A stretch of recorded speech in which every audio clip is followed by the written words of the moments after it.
હવે આપણે નેક્સ્ટ શ્લોક જોઈએ. 3 શ્લોક આપણે જોયા હતા આગળના પીરિયડમાં. હવે આપણે ચોથો નંબરનો શ્લોક. ગાવો ગંધેન પશ્યંતી વેદૈ પશ્યંતી બ્રાહ્મણાઃ ચારૈ પશ્યંતી રાજનઃ ચ ચક્ષુભ્યાન ઇતરે જનાઃ. આ શ્લોકની અંદર કવિ કહેવા માંગે છે, ગાયો ગંધ વડે જુએ છે એટલે કે ઓળખે છે.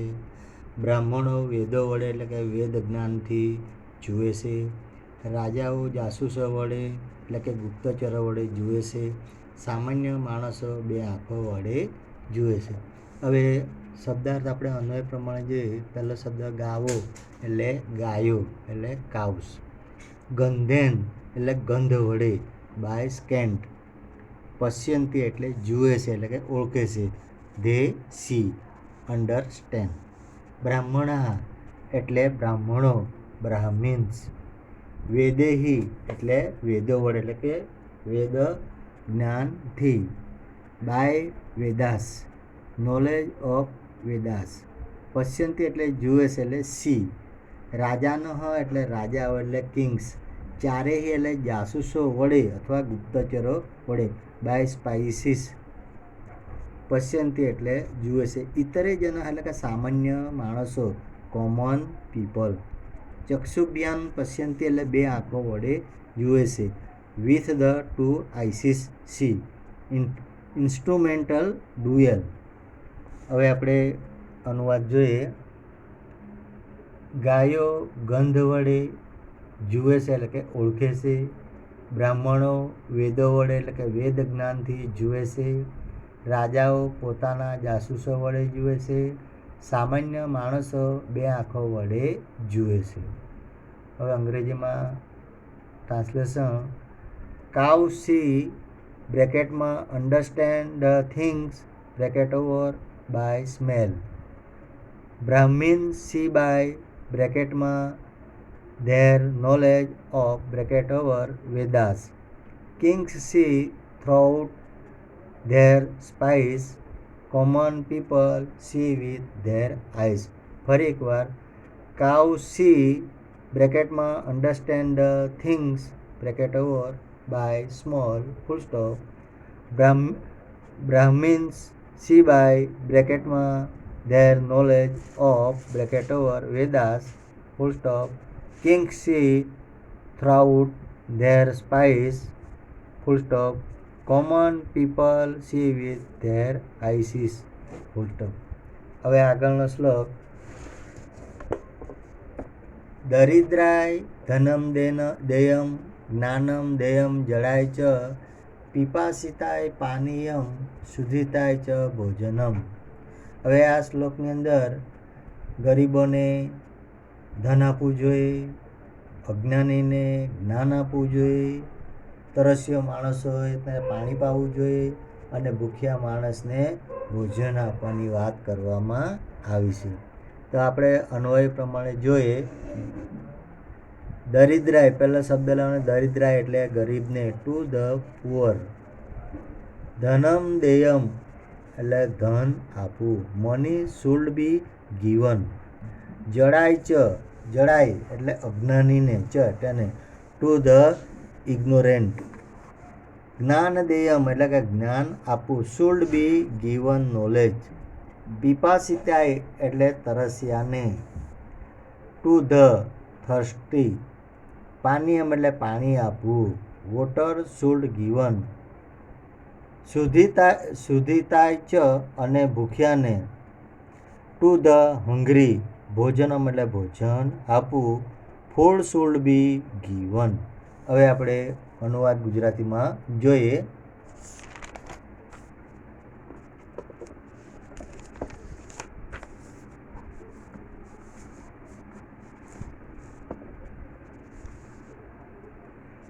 ગરીબને ધન આપવું, અજ્ઞાનીને જ્ઞાન આપવું, તરસ્યાને પાણી આપવું અને ભૂખ્યાને ભોજન આપવું. ફરી એકવાર ગુજરાતી. ગરીબને ધન આપવું, અજ્ઞાનીને જ્ઞાન આપવું, તરસ્યાને પાણી આપવું અને ભૂખ્યાને ભોજન આપવું. The poor should be given money and the ignorant should be given knowledge. Water should be given to the thirsty and food should be given to the hungry. ફરી એકવાર. The poor should be given money and the ignorant should be given knowledge. Water should be given to the thirsty and food should be given to the hungry. Next श्लोक. लोभात् प्रभवति लोभात् क्रोधः प्रभवति लोभात् कामः प्रजायते लोभात् मोहः च नाशः च लोभः पापस्य कारणम्. આ શ્લોકની અંદર લોભ એ મૂળ પાપનું કારણ છે એ પ્રમાણે બતાવવામાં આવ્યું છે કે લોભથી ક્રોધ જન્મે છે, લોભથી કામના જન્મે છે, લોભથી મોહ અને નાશ થાય છે. લોભ એ પાપનું મૂળ કારણ છે. અને એ પ્રમાણે પ્રોડર. લોભાત એટલે લોભથી, ફ્રોમ ગ્રીડ. ક્રોધ એટલે ક્રોધ, એંગર.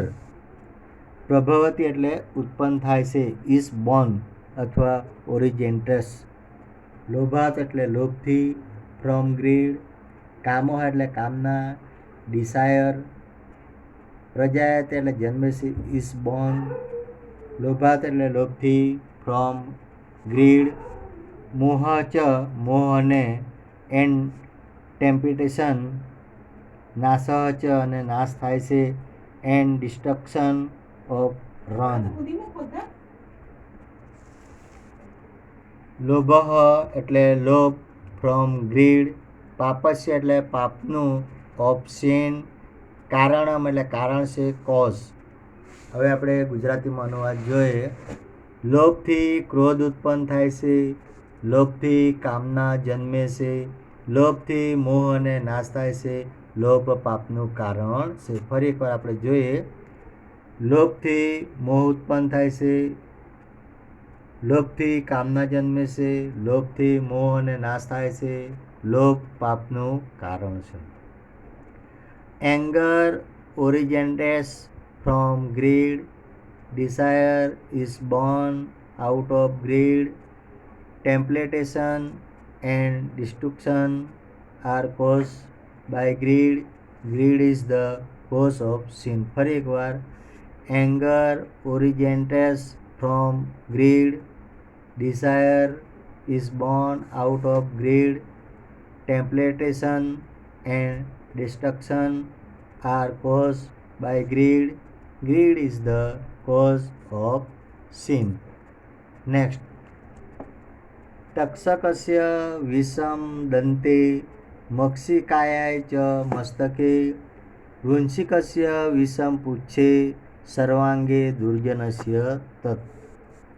આ શ્લોકની અંદર કહેવામાં આવ્યું છે કે જે સાપ હોય એ સાપનું ઝેર એના દાંતમાં હોય છે, માખીનું ઝેર એના માથામાં હોય, વીંછીનું ઝેર એની પૂંછડીમાં હોય.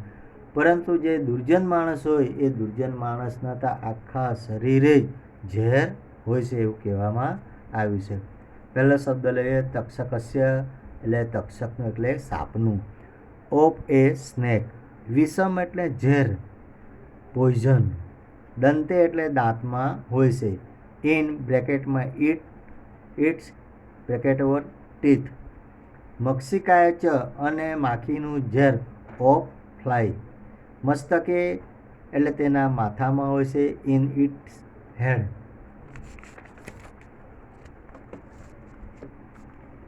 વૃંશિકસ્ય એટલે વીંછીનું, ઓફ એ સ્કોર્પિયોન.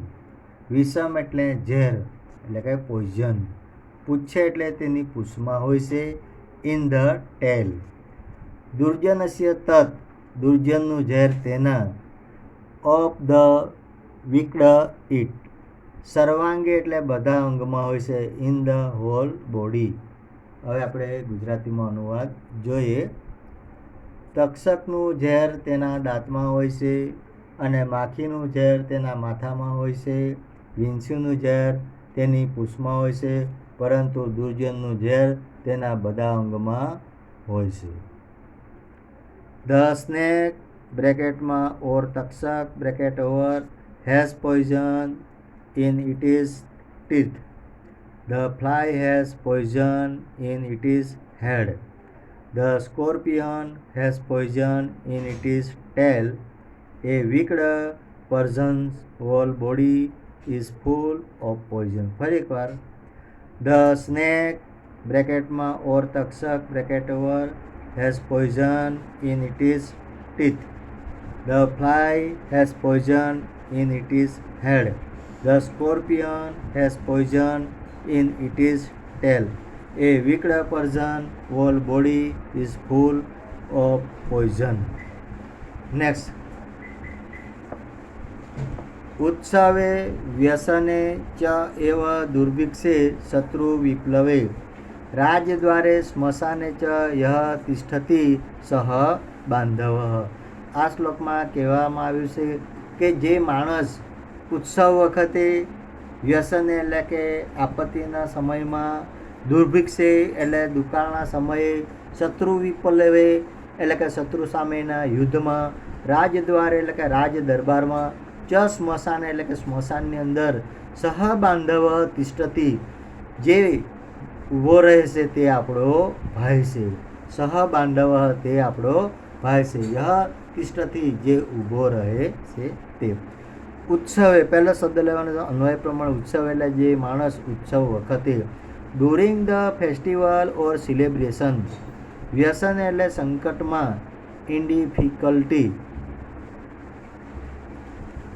દુર્ભુક્ષે એટલે દુકાળમાં, ઇન ફેમિનાઇન, શત્રુ વિપ્લવે એટલે શત્રુ સાથેના યુદ્ધમાં, ડ્યુરિંગ વોર વિથ એનિમાઇઝ, રાજદ્વારે એટલે કે રાજ દરબારમાં, ઇન ધ રોયલ એસેમ્બલી, સ્મશાને ચ એવ અને સ્મશાનમાં, ઇન ધ ક્રિમેટોરિયમ, યહ તિષ્ઠતિ જે માણસ ઊભો હોય છે, હી હુ બ્રેકેટમાં પર્સન સ્ટેન્ડ્સ બ્રેકેટમાં બાય અસ, સહ બાંધવ તે આપણો ભાઈ છે.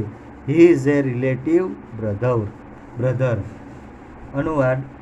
જે માણસ ઉત્સવ વખતે સંકટમાં, દુકાળમાં, શત્રુઓ સાથેના યુદ્ધમાં, રાજ દરબારમાં અને સ્મશાનમાં જે માણસ ઊભો હોય છે તે આપણો ભાઈ છે. ફરી એકવાર. જે માણસ ઉત્સવ વખતે સંકટમાં, દુકાળમાં, શત્રુઓ સાથેના યુદ્ધમાં, રાજ દરબારમાં અને સ્મશાનમાં જે માણસ ઊભો હોય છે તે આપણો ભાઈ છે. વન હુ સ્ટેન્ડ બ્રેકેટમાં by us during festivals as well as during a calamity, famine, war with the enemy and in the royal assembly as well as in the crematorium is બ્રેકેટમાં our real relative. ફરી એકવાર.